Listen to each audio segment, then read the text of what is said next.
Amen. So, magandang umaga po sa ating lahat, kapatid. At thank you, Pastor Brandy, para sa invitation. Amen, sa ating joint fellowship. Kaya nga sabi ni Pastor Brandy, ang unang napag-usapan namin ay August 25. But then, nung nag-usap kami ni Pastor Mac, doon po sa kabila, sa Baginay, sabi niya, baka pwedeng dito na lang yung 25, sabi niya. At tanong mo lang kung pwedeng i-move yung kila Pastor Brandy. So I think, yun talaga ang kalooban ng ating Panginoon. Ang mind natin ay sa August 25, pero ang mind ng ating Panginoon ay August 18. Nandito tayo. So unang-una, pabor kay Brother Berion. Kasi baka mamaya biglang sumampa na naman, hindi na naman natin siya makasama. And at the same time, meron palang special occasion. Happy wedding anniversary kay Brother Boy at kay Sister Gina. So, kumbaga, it is not a coincidence pala na nandito kami ngayon para makipag-celebrate sa wedding anniversary ninyo. Amen. So, it's our prayer na the Lord will continue to bond you with the love of God and patuloy na maging fruitful sa inyong pagsasama. Amen. So, napagaganda Pastor Brandy nung pangalan ng church. Amen. Actually, ang tinatalakay namin ngayon mga kapatid is it's all about the soul. Na kung magkaroon ng pagkakataon sa mga susunod na joint fellowship natin, ay ma-share ko rin mga kapatid yung tinatawag na about the soul. Amen. So mahalaga kasi na mabalikan natin yung mga aral na yun mga kapatid, sapagkat nagkaroon ng mas malinaw na understanding ngayon patungkol doon sa tinatawag na blood system. Kasi merong verse dati sa Bible na pag binasa lang natin paulit-ulit, parang ganun lang yun, parang wala lang. Pero ngayon mga kapatid, nagkaroon ng diin ngayon yung verse na yan para muli nating talakayin, sapagkat sa bagay na yan pala ay doon po natin masusumpungan ang pagkilos ngayon ng kaaway, which is Satan. Amen. So pero hindi po yun ang topic ko ngayon. Kumbaga sa mga susunod na pagkakataon, sapagkat alam nyo mga kapatid, in our time talagang mahalaga ngayon na makita natin kung ano ba yung pagkilos ng kaaway. Dahil kung hindi mo ma-anticipate yon mga kapatid, ay pwedeng ang mangyayari doon ay magpapatihulog ka na lang at ikaw ay umayon na lamang doon sa kalagayan na gusto niyang gawin sa'yo. Amen. Pero hindi po tayo doon dinisign ng ating Panginoon, kundi ang pagka-design sa atin ng ating Panginoon. Anong sabi niya sa Genesis 1? He makes us in His own likeness and image. Yan po ang pagka-design sa atin ng ating Panginoon. At hindi po doon sa disenyo na gustong gawin ni Satan sa atin. Amen. Pero suspense muna yun. Amen. So, I'm so blessed mga kapatid sa mga testimony na narinig ko kanina. Amen. Actually, pagdating ko pa lang kanina, sabi ko, tinanong ko agad kay Brother Brandy, si Pastor Brandy, sabi ko, Pastor, si Brother Berbang, song leader? Oo siya, sabi niya. Sabi ko, naisip ko kagad, back in the old days. Amen. Alam niyo, napakaganda ng every service namin noon, mga kapatid. Pag si Brother Berang tumatayo, talagang from the start, talagang you feel the anointing of the Lord. Pero naramdaman ko nung hindi na siya, medyo nabawasan. Hanggang sa katagalan, nawala na yung anointing. Amen. But praise be to God, mga kapatid, binalik tayo ng ating Panginoon in the old days na kung saan ay muli tayong ipinapasok ng ating Panginoon sa tamang linya ng pananampalataya. Na minsang pinagkait mga kapatid, na minsang nawala, na minsang hindi natin naramdaman yung tinatawag na anointing ng ating Panginoon. Yes, nasa loob tayo ng church. Yes, we are worshiping the Lord, pero hindi natin maramdaman yung tinatawag na genuine anointing ng ating Panginoon. Kaya purihin ang Diyos, mga kapatid. Nagpatuloy tayo.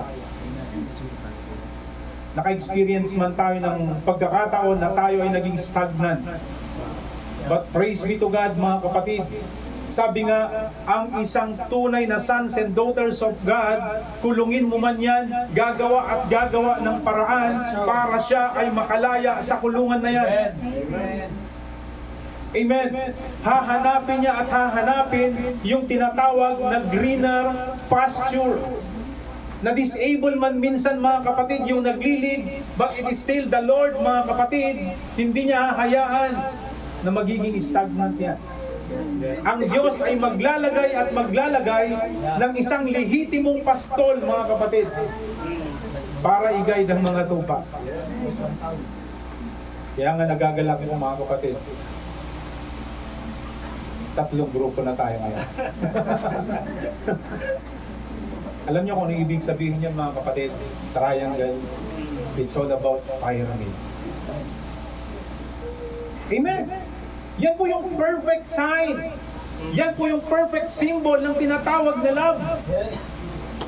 Kung babalikan natin, mga kapatid, yung stature of a perfect man, mga kapatid, hindi po mabubuo yung pyramid without capping. And we are that capping, mga kapatid. Amen. Kaya nga triangle tayo, mga kapatid. Because we are the head part. Amen. It is Christ. Kaya hindi nagkataon kung bakit naging triangle tayo, mga kapatid. Amen. Yun lang yung pinaka-perfect na linagay ng Panginoon. Wala nang iba. Hindi na pwedeng maging 4 yan, mga kapatid. It's always speak in 3. It is always perfected in 3. Hindi pwedeng 4. Yung pang-4, di nakasali yun, mga kapatid. Yan po ang reality, mga kapatid.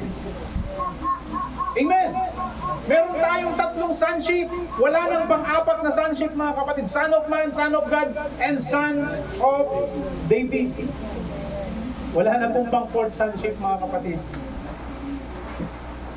Kaya mahalaga, mga kapatid, na malaman natin kung saan ba tayo nakatahak ngayon.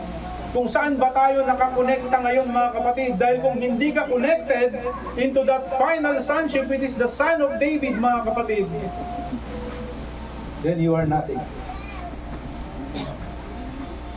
Amen. Mamaya, mga kapatid, may mga loobin ng Panginoon, marinig ninyo yun. Actually, it is in our time na marinig natin yung bagay na yan. Hindi natin narinig from the rest of the old believers, mga kapatid. Bakit?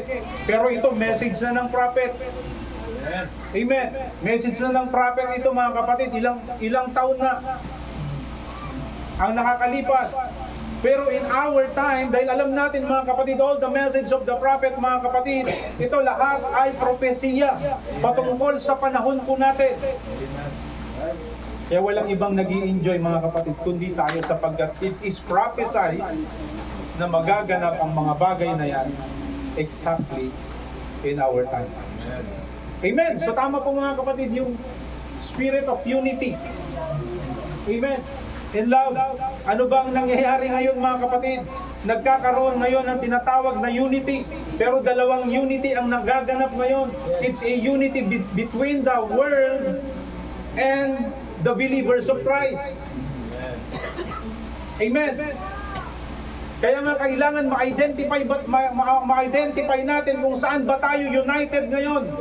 Tayo ba ay united sa mundo? Or tayo ba ay united sa tamang pananampalataya? Kasi maraming mananampalataya ngayon, mga kapatid. Yet, yes, they are inside the church, but yet they are united with the world. Matagal na po nating narinig yan. Even Satan pumasok sa church. But there is a purpose kung bakit siya nakapasok. Yan po ay malalaman natin mamaya. Amen. Sabi nga doon sa batas ng tao, ignorance of the law excuses no one. Amen. Pagdating sa batas ng Diyos, mga kapatid, ganun din. Amen. Ignorance of the word, the message, mga kapatid, excuses no one. Hindi mo pwedeng sabihin na, hindi ko naman narinig yun. Amen. Narinig mo na yan, kapatid. Kaya, hindi ka na-excuse dyan. You will take the responsibility once na narinig mo ito, naunawaan mo ito, mga kapatid. Nagpapatuloy po yan. Amen. Hindi ka pwedeng magbibingi-bingihan dito dahil hindi ka excuse. You need to follow the message for your day. Alam natin, mga kapatid, na merong mensahe na dapat po nating paniwalaan. May mensahe na dapat po nating panghawakan. It is not the way you do ang siyang magbibigay sa iyo ng kaligtasan, mga kapatid, but it is the message you believe and you live on that word. Hindi po magkakaroon ng life ang word without the manifestation in you. Amen. Hindi na po ito applicable yung past message. That is not for us. But the message we need to manifest in our time is the present message na binigay sa atin ng ating Panginoon. Amen. So nais ko pong magbukas ng message ng prophet, mga kapatid. Dito po sa message niyang The Uniting Time and Sign.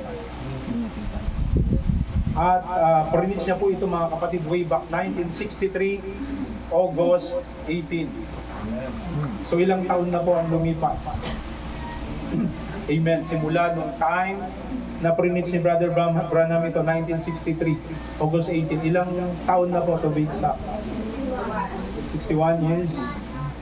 Amen. So imagine, 61 years, mga kapatid, ang lumipas, pero kung titignan natin yung manifestation ng message ng prophet, which is yun nga binabanggit kanina, it's all about prophecy. So ibig sabihin, pag prophecy, mga kapatid, hindi po ito nakapaloob dun sa panahon ni Brother Branham, kundi ito ay nakapaloob sa susunod na panahon, which is in our time. It's been already 61 years. Amen. So ano po ang sabi ni Brother Branham dito sa paragraph 97? We see nations uniting. So ibig sabihin, merong unity ngayon, mga kapatid. We see the nations uniting. So kung merong uniting, mga kapatid, sa mundo, of course, there is also uniting in spiritual. Amen. Merong tinatawag na false unity. Ano po yung false unity?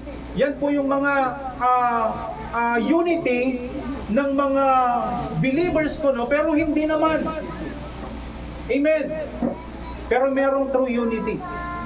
Yan po yung tinutukoy ko kaninang triangle. Amen. So sabi niya, we see nations uniting. We see the world uniting. So yan po yung nangyayari ngayon, mga kapatid. Actually, kung titignan natin sa mga ibang bansa, ewan ko anong bansa, sa Abu Dhabi ba, merong church doon, mga kapatid, na universal church kung tawagin. Amen. So lahat ng sekta pwedeng pumasok doon sa building na yan, mga kapatid. Meron din tayo dito, di ba? Dito sa Urdaneta, meron din. Yung building dyan na napakalaki, alam nyo kung ano ang kanila dyan, kahit sino pwedeng pumasok. Amen. Regardless kung ano ang iyong pananampalataya, kung gusto mong pumasok, lahat ay open na pwedeng pumasok doon. Amen. So meaning it is a universal place. Merong unity. Yung sa taas nga nun, di ba? Ano ba yung Yung may kwan, Brother Ian? May trumpet. Actually, ano yun? Hindi lang basta linagay doon yun. Amen. Merong sounding message yun. It is a universal message na lahat pwedeng pumasok. Amen. So sabi niya dito, we see communism uniting. Amen. So sabi niya, we see churches uniting. Amen. So meron ganyang pangyayari ngayon sa ating panahon. At nakita ni Brother Branham yan. And we see, sabi niya dito, God uniting Himself with His believers. Amen.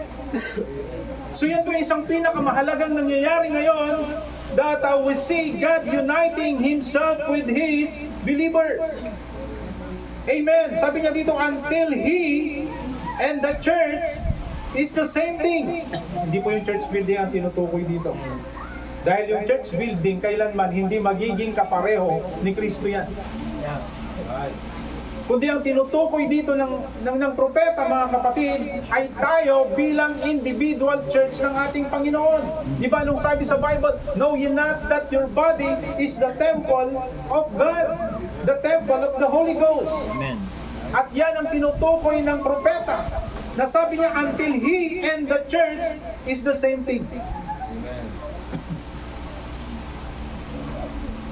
Yan po yung original na pagkagawa ng ating Panginoon in Genesis 1. Na tayo ay maging same thing sa ating Panginoon in His own likeness and image. Kaya nga binabalik tayo muli. Nakita ni Brother Branham, mga kapatid, way back 61 years ago, mga kapatid. Nakita niya na dahil nagkaroon ng tinatawag na anong tawag ba doon? Nagkaroon ng decay yung generation. Pero nakita ni Brother Branham na sa panahon natin ngayon, mga kapatid, ay muling magkakaroon ng tinatawag na unity between God and man. Amen. So kung merong unification ng mundo, meron din pong unification ang church of the living God. Amen.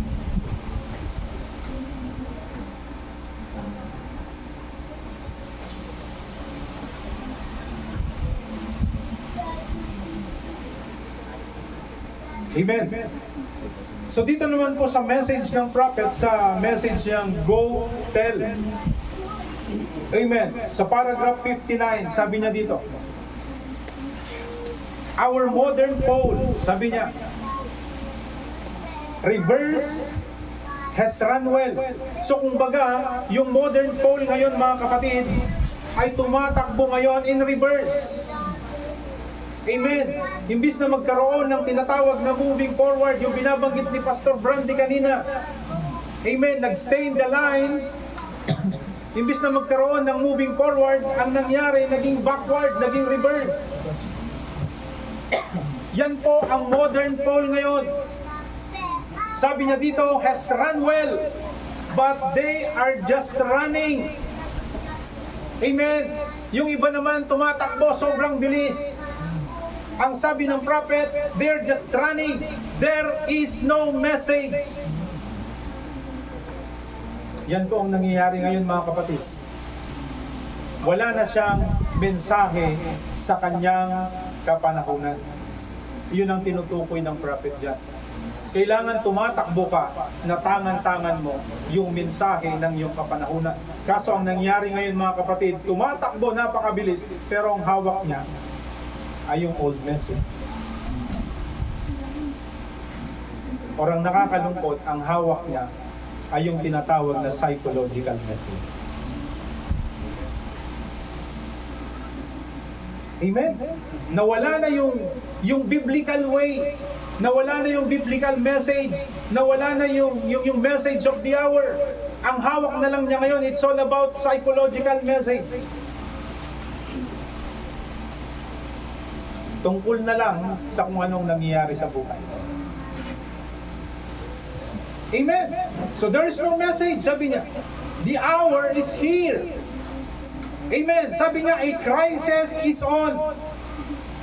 So kung merong natural crisis, mga kapatid, kinakaharap din po natin yung spiritual crisis. Sinasabi ko nga sa church, darating yung time we can no longer do a fellowship like this. Pwede mong gawin yan. Kaya lang, ang ituturo mo, ipipreach mo, pag-uusapan nyo, ay yung tinatawag na universal message. Amen. You cannot preach with the message of the hour sapagkat hindi na po ito sumasang-ayon sa unity message ng mundo. Darating yung time, mga kapatid, wala nang live streaming, wala nang Facebook live. Lahat yan naka-filter na. Pag nakita nilang against doon sa universal message, automatic, ika-cancel yan. Iba-block po mga. Amen. Kaya nga habang mga kapatid, meron pa tayong tinatawag na freedom to preach. Amen. The message of the hour, the message of our day, mga kapatid. Sinasamantala po natin yan. Amen. Dahil darating talaga yung time, mga kapatid, wala na. Ang masaklap doon, yung iba, magpapatianod na lang. Amen. Kaya dapat alam po natin kung saan po tayo nakikipag-unite sa panahon na yun. So sabi niya, they're just running, there's no message.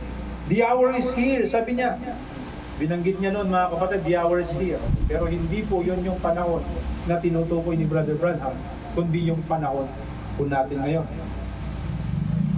Amen. So sabi niya, the hour is here. A crisis is on. A world is at the end. I believe, mga kapatid, alam niyo po, ng sitwasyon ng mundo ngayon ay tanging biyaya na lamang itong na-experience natin. This is just a extended grace, amen, para tayo ay mailinya sa tamang linya ng pananampalataya. Amen. Hindi po hahayaan ng ating Panginoon. Di ba sabi niya, walang ni isang binhi ang mahuhulog sa aking mga kamay. Kaya nga merong extended grace, mga kapatid. Dahil tayo ay merong mga binhi na hinihintay ng ating Panginoon na tayo ay mailin niya sa tamang pananampalataya. Amen. Dahil minsan po tayo nalinlang. Subalit tayo nakabalik sa biyaya ng ating Panginoon. Amen. Amen. So sabi niya, a world is at the end. Churches has met their climax. Amen. So yung churches ngayon, mga kapatid, they meet their climax. Nandun na sila sa pinaka-peak ng kanilang pananampalataya. Di ba tama, mga kapatid? Si William Branham. We meet our climax. Ano bang pinaka-climax, mga kapatid, sa sonship? Son of God, no? It is the Son of David in our life. So we are in the climax of our faith. We are in the Son of David. Amen. We are in this third coming of Christ. Hindi po fourth coming dahil wala na pong mangyayaring fourth coming. There is only three comings of Christ. Amen. Amen. So sabi niya dito, mga kapatid, churches has met their climax. What else? Nations has met their climax. Sabi niya doon. Di ba kung titignan natin, mga kapatid, kahit ang mundo, dahil ang mundo, mga kapatid, ay sobrang tanda na. May mga ibang lugar, mga kapatid, yung lupa nila gumubuo na. Sa China, mga kapatid, nagkakaroon na ng iba't ibang klase ng sinkholes. Dahil sobrang tanda na rin ang mundo. Even the global earth has met its climax.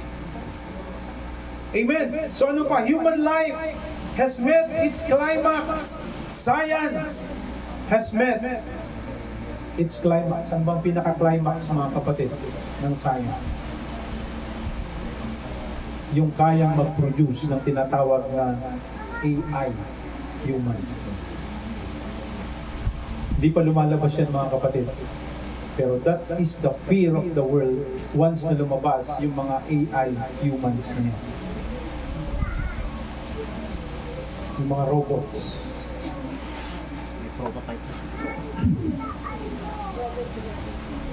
Actually, humans, pero kaya na nilang kontrolin yung mind, Brother Ian. May prototype na po. Oo, tama. Yun ang isang pinaka highest peak ng science. Amen? At nangyayari na, mga kapatid, sa ating time. Because we had met its climax. Amen. So sabi niya, we've organized and made big churches, polished our preachers.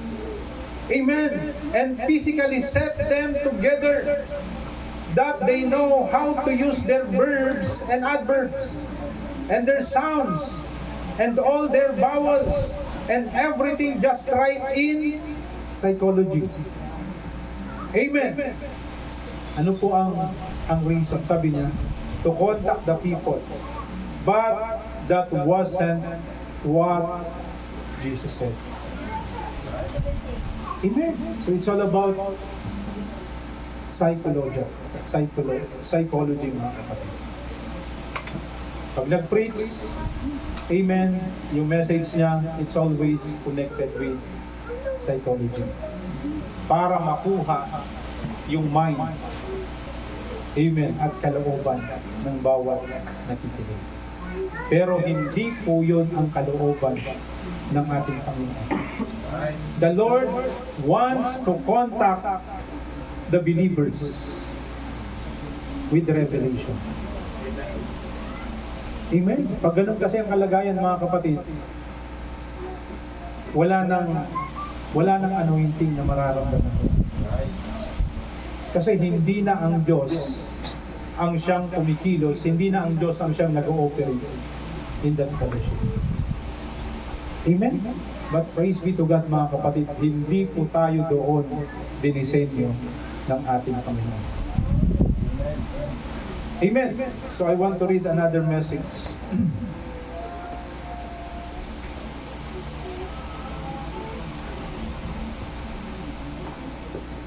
Amen. So dito po sa message ng prophet, sa an exposition of the 7 church ages, the Smyrnian church ages. Tignan po natin, mga kapatid, kung ano po ang kalagayan ng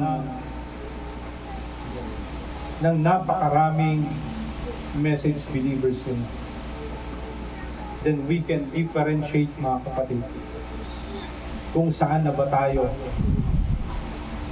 nakalinya sa ating pananampalataya. Meron po kasing binabanggit si Brother Branham dito. Sabi niya, when the church gets away, amen, when the church gets away from the Word, alam po natin, na-experience natin yan before, mga kapatid. When the church gets away from the Word, sabi niya, it will believe anything. Amen. Pag nawala ka sa linya ng salita ng Diyos, amen, lahat na lang ng maririnig mo, mga kapatid, sabi niya dito, ay paniniwalaan mo na. Kasi wala na yung leading ng banal na espiritu sa iyo. Ano ba yung salita, mga kapatid? Actually, the Word is the Holy Ghost. The Word is Christ. Kaya kung nawala ka ng mga kapatid, sa salita, mga kapatid ng ating Panginoon, mawawalan na sa iyo ng kontrol ang banal na Espiritu. At pag wala na ang banal na Espiritu sa iyo, wala ka na sa salita. Anything, everything na maririnig mo, sabi niya dito, ay paniniwalaan. Amen. Sabi niya dito, it is like Eve. Ito daw po ay kagaya ni Eva. Nung panahon, mga kapatid, na si Eva ay nandito pa sa mundong ibabaw. Sabi niya, when Cain was born, she said, sabi niya dito, anong sabi ni Eve? Nung si Cain ay ipinanganak. Sabi niya dito, mga kapatid, I've gotten a man from the Lord. Yun ang understanding ni Eve nung time na yan. Sabi niya, nasa akin. Amen. Ang anak ng Diyos, dala-dala ko. Yun ang nasa mind, mga kapatid, ni Eve the moment na siya ay nahulog sa kasalanan. I've gotten a man from the Lord. Sabi niya, now, do you realize, sabi ni Brother Branham, that she really meant that? She thought that she had a man from the Lord. You see, once she had been deceived, sabi dito ng prophet, mga kapatid, once she had been deceived by taking the word of Satan. Amen. Nung kinuha niya at sinampalatayanan niya yung salita ni Satan, ang sabi niya, hindi ka naman talaga mamamatay pag kinain mo yung bunga na yan. Bagkos ikaw ay magiging kagaya ng Diyos. Yun po yung deceiving word ni Satan. Kaya nung iniwanan ni Eve yung salita ng Diyos, which is the word, and she began, amen, to entertain the word of Satan, unti-unti, yun na yung kanya ng sinampalatayan. Amen. Sabi niya dito, you see, once she had been deceived by taking the word of Satan instead of the word of God, she then thought, sabi niya, that whatever she said was right. Amen. Yun na yung pumasok sa isip ni Eve, na anuman ang bagay na kanyang gagawin, lahat yan ay tama. Wala nang mali. Kahit mali, sa kanya tama pa rin, mga kapatid. Bakit? Kasi yun ang itinanim ni Satan sa kanyang mind. Because she left the true word of God. Amen? Nawala siya sa linya, mga kapatid. Kaya lahat iisipin niya, I've got the man of God. Yun ang nasa isip niya, nasa akin. Ang binhi ng Diyos, nasa akin ang anak ng Diyos. Dahil ganun ang in-inject ni Satan, mga kapatid. Yung mind ni Eve, akala niya, whatever she did is right. But it is actually wrong.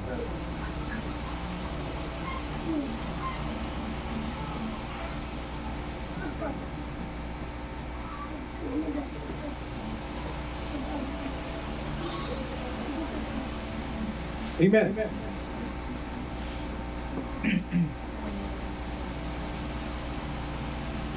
Sabi niya doon,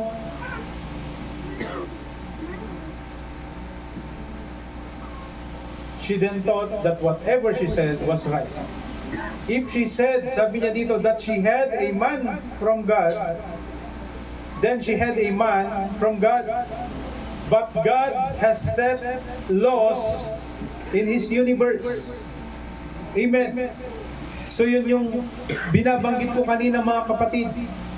Amen. Merong standard ang ating Panginoon. Meron siyang law.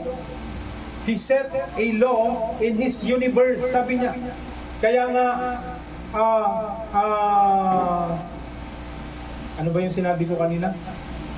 Kaya nga yung sinabi ko kanina, ignorance of the law of God excuses no one. Amen. Meron po tayong pananagutan, mga kapatid.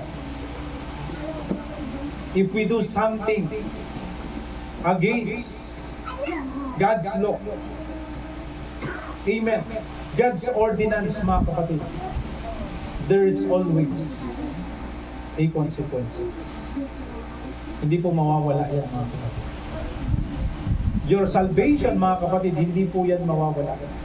Once it is already given unto you, your salvation, mga kapatid, cannot be altered. But you will experience hardship. You will experience consequences. Lahat tayo pinagdadaanan po natin yan. Hindi pwedeng gumawa ka ng against sa kalooban ng Panginoon, okay lang, no, it's not. You will reap what you sow. Amen. So, but God has set laws in His universe. A good seed, sabi niya dito, can only bring forth good fruit. Amen. Yung good seed, mga kapatid, ang tanging kaya lang niyang ibunga yan, sabi niya doon, is a good fruit. And the evil seed can bring forth only evil fruit. So ganun lang po kasimple yun, mga kapatid. Ang mabuting binhi, magbubunga lamang yan ng mabuting bunga. At ang masamang binhi, magbubunga lamang yan ng masamang bunga. Because he cannot bear good fruit. Amen. Dahil wala po sa kanyang kalagayan. Amen. So sabi niya, now each seed, though different, will utilize the same earth. Amen. Yung gagamitin niya, mga kapatid, same earth. Same structure. Same nourishment. Same moisture, mga kapatid. And same sunshine, sabi niya dito. But it will bring forth after its own kind. Sa isang church, mga kapatid, meron pong nagaganap na ganyan. But since sabi ko nga, ang kaaway ay nakapasok sa loob. Same lang yung naririnig. Same message, same sunshine, same moisture, sabi niya, same nourishment. Kaya lang, kung magkaiba yung binhi, mga kapatid, makikita mo yun sa buhay. Amen. Lalabas at lalabas yung totoong bunga niya, mga kapatid. Kung ikaw ay totoong mananampalataya, you will bear a good fruit. Amen. Kung ikaw ay masamang binhi, kahit pareho kayo ng iniinom, pareho kayo ng naririnig, mga kapatid, you can still also bear fruits, kaya lang hindi po good fruit.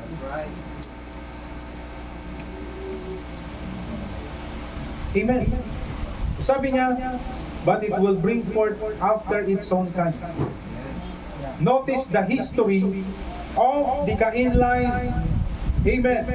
Notice the history of the Seth line. Sabi niya, only one difference between them. Ano po yun? The original seed. At wala na po. Amen. So yun po yung pagkakaiba nila. Yung nandoon sa lineage, mga kapatid, ni Abel, doon sa lineage ni Seth, mga kapatid, nasa kanila yung tinatawag na original seed.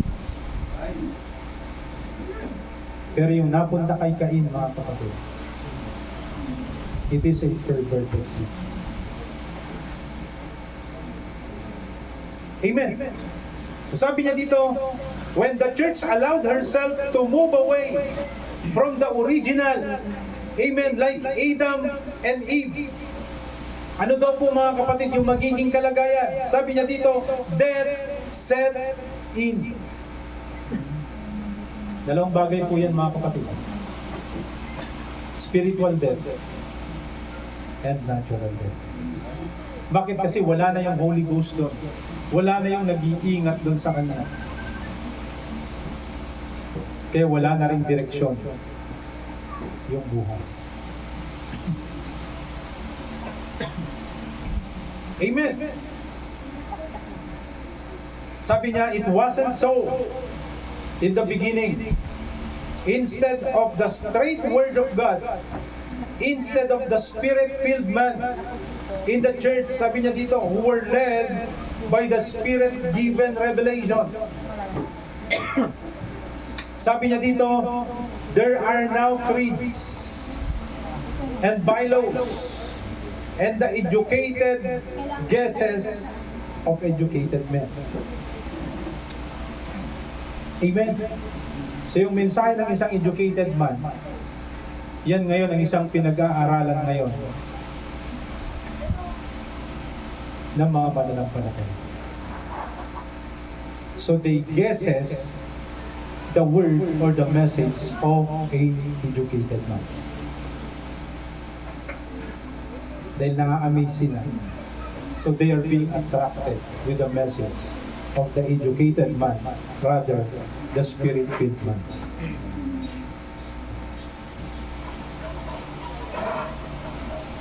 Amen. So sabi niya, learning has taken the place of revelation. Instead of revelation, doon dapat magdudwell yung mensahe, mga kapatid. Ang nangyayari ngayon, mga kapatid, nagdudwell doon sa tinatawag na creeds and dogmas or yung tinatawag na human understanding. Amen. Kung ano-ano na.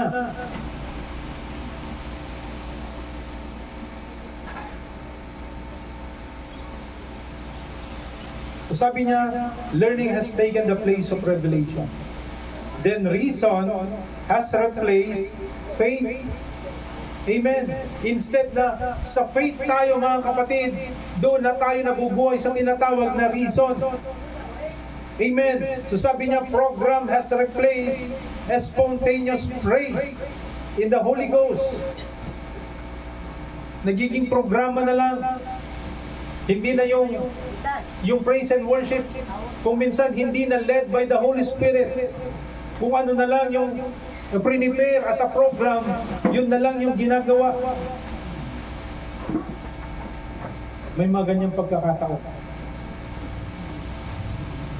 Merong nagtatangs. Pero dahil may programa, sige, tuloy pa rin yung awitin.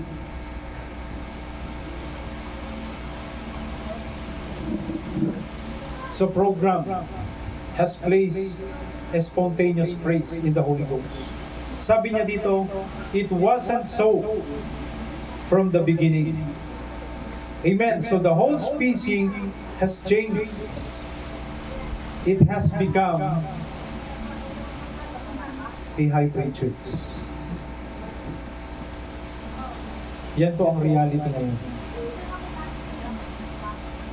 Sa karamihan ngayon, mga kapatid, na fellowship, bibihira ka na lang makikita ng tinatawag na original or yung tinatawag na genuine fellowship.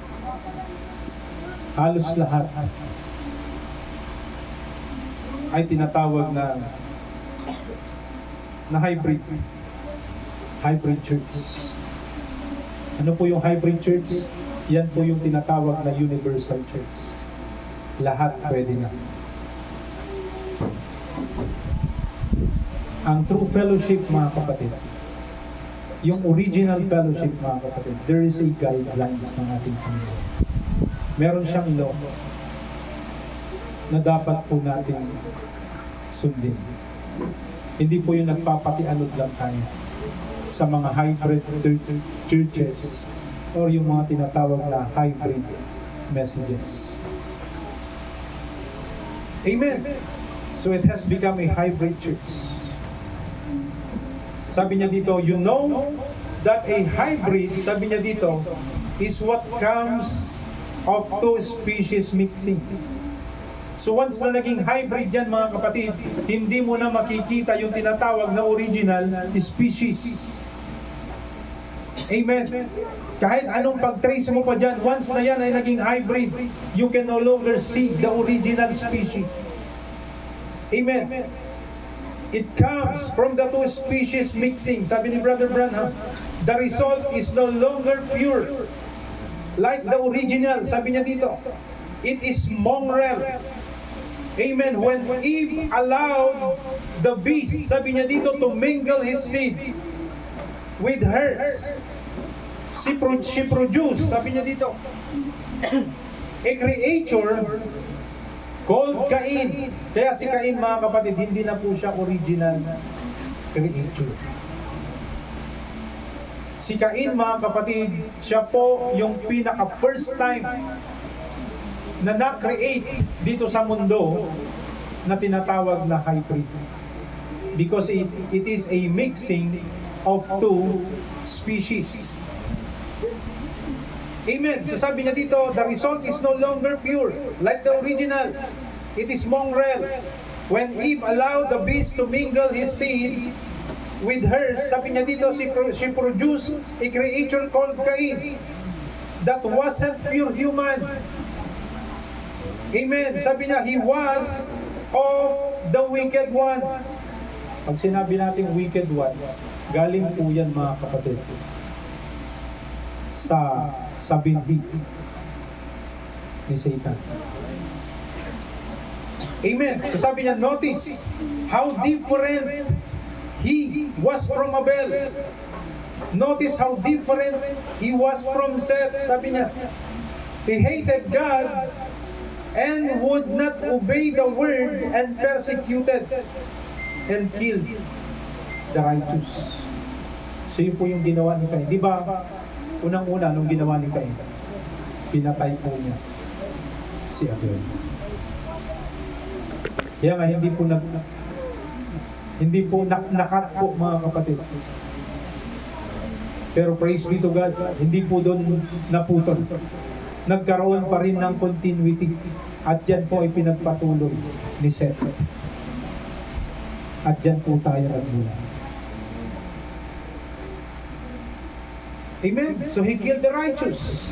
He set himself up above the word of God. Amen. Sinek niya yung kanyang sarili, mga kapatid, na mas mataas pa doon sa salita ng Diyos. Yan po ang understanding ng isang hybrid. Gusto niya mas nakakaangat siya doon sa original.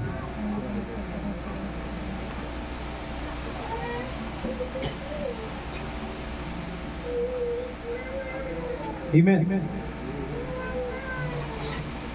Sabi dito, how tragic that was.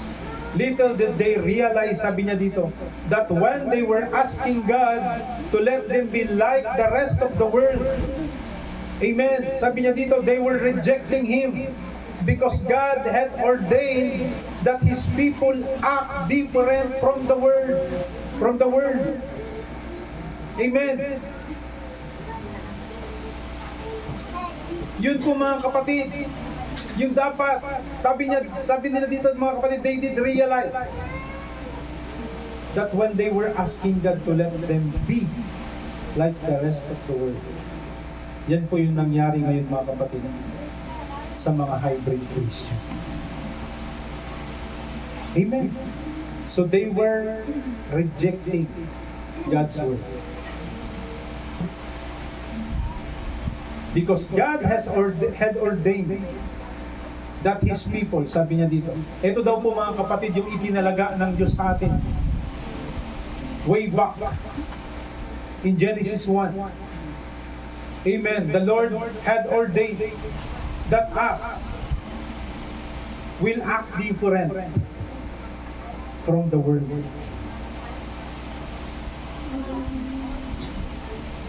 Kakaiba daw, mga kapatid, yung ating way of life compared sa tinatawag na people of this world. Diyan daw tayo i-design ng ating Panginoon. Diyan niya tayo in-ordain.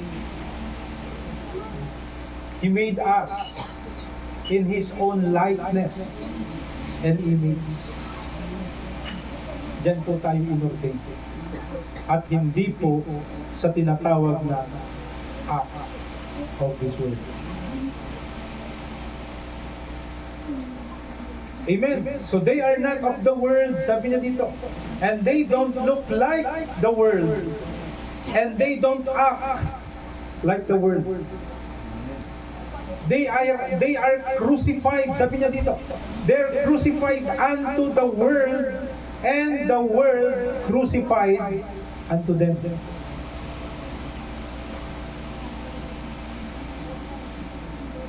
Yun po na-experience natin. If we are walk against them, then they are crucified us.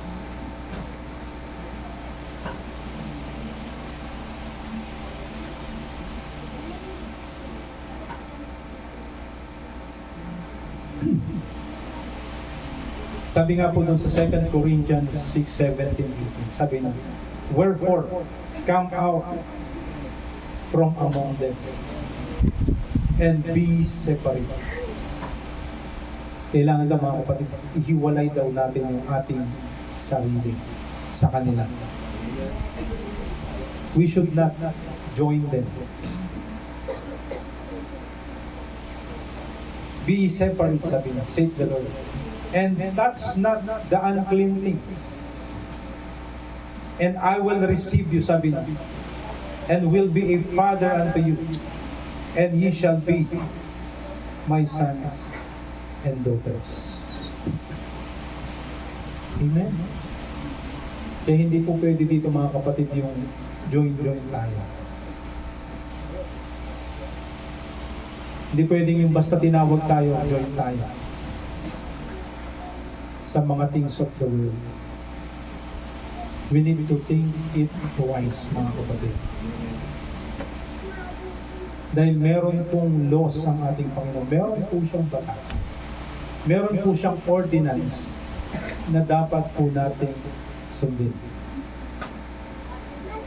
Then if we do against that, then the Father will not receive us. Amen.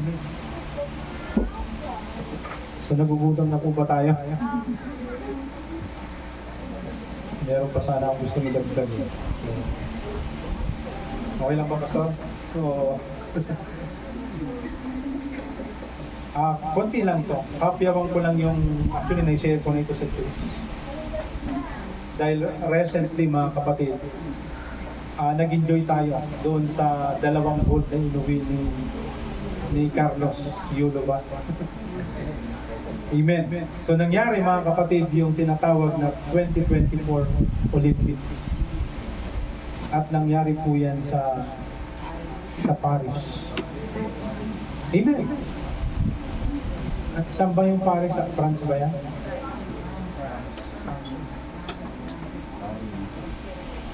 Amen. So meron po kasi binabanggit ang prophet mga kapatid sa message niyang The Second Coming of the Lord. Prince niya ito noong 1957. Sabi niya dito, the very hands and clouds of destroying civilization. Amen. So meron daw clouds mga kapatid. Actually, it is a symbol. Amen. Sabi niya, a hounds of clouds of destroying civilization. So we all know, narinig natin sa message ng prophet mga kapatid, that there is a God civilization.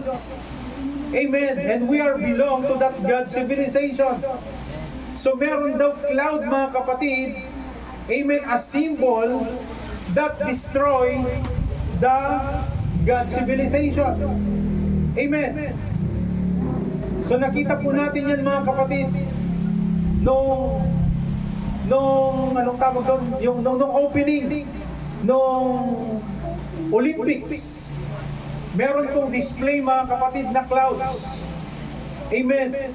So ito ay hudyat mga kapatid ng message ni Brother Branham that there is a cloud that will destroy God's civilization. Amen. Hindi po nagkataon na sa Olympics na yan, na kung saan yan mga kapatid ay pinaka-highlights ng buong mundo because it is a Olympics. Ito mga kapatid ay kaganapan ng tinatawag ng pangkalahatan. Amen. So we saw a cloud. Amen. Declaring of destroying God's civilization. Then what else mga kapatid? Meron pang horse rider. Actually, it is a rituals yung ginawa nila. It is about displaying mga kapatid about the horse rider. Amen. Yung horse rider mga kapatid. Alam na alam ni Brother Ian yan. Amen. So matagal po nating naririnig about this pale horse rider.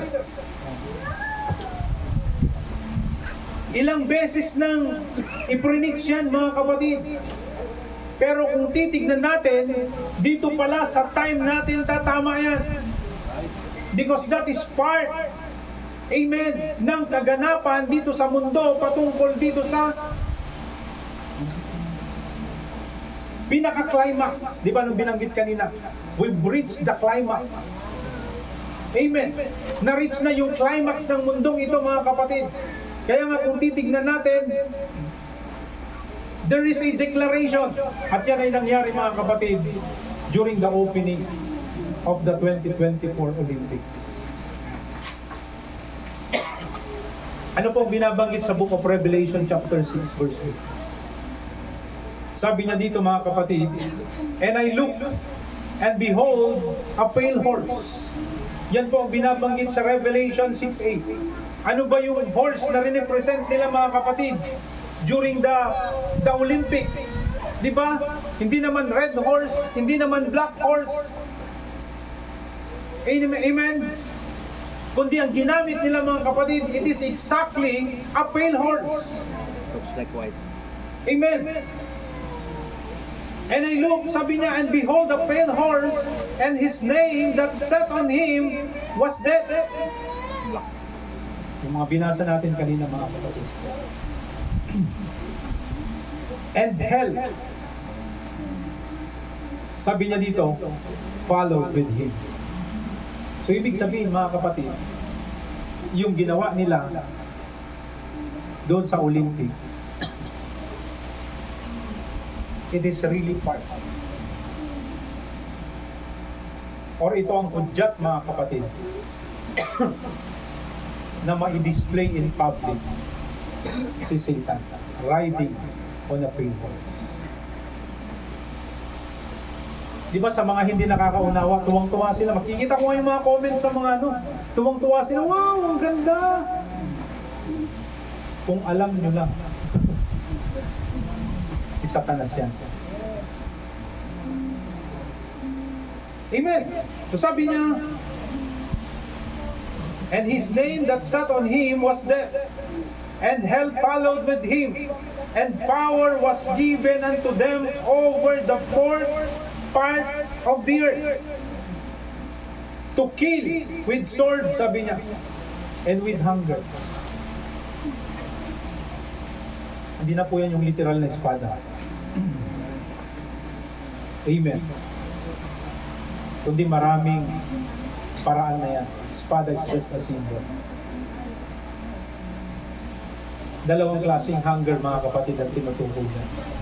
It speaks about natural hunger and spiritual. Amen. Magkakaroon ng spiritual family where you can no longer be heard. The pure word of God. Amen. Kaya nga sabi ko noon mga kapatid ng mga early years po namin, binigyan ako ng isang inspirational message ng Panginoon about the pyramid. Di ba, Brother Ian, yung pyramid sa Egypt, kahit wala siyang tinatawag na cooling system, wala siyang, anong tawag doon, yung parang refrigerant, pero meron siyang kapasidad na kayang i-preserve yung mga inani nila for how many years. Amen. Di ba dun sa, balikan natin yung dream ni Pharaoh, di ba meron siyang dream about dun sa 7 na baka na matataba at pitong mapapayat. And the Lord given to Joseph the perfect interpretation, mga kapatid. Kaya ginawa nila during that time, 7 years na sila ipinagpala. Ang ginawa nila, in-store po nila sa pyramid yung lahat ng kanilang na-harvest within 7 years. Then here comes the famine.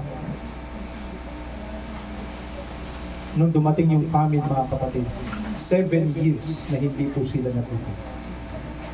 Sa natural po yun, there is also a spiritual famine.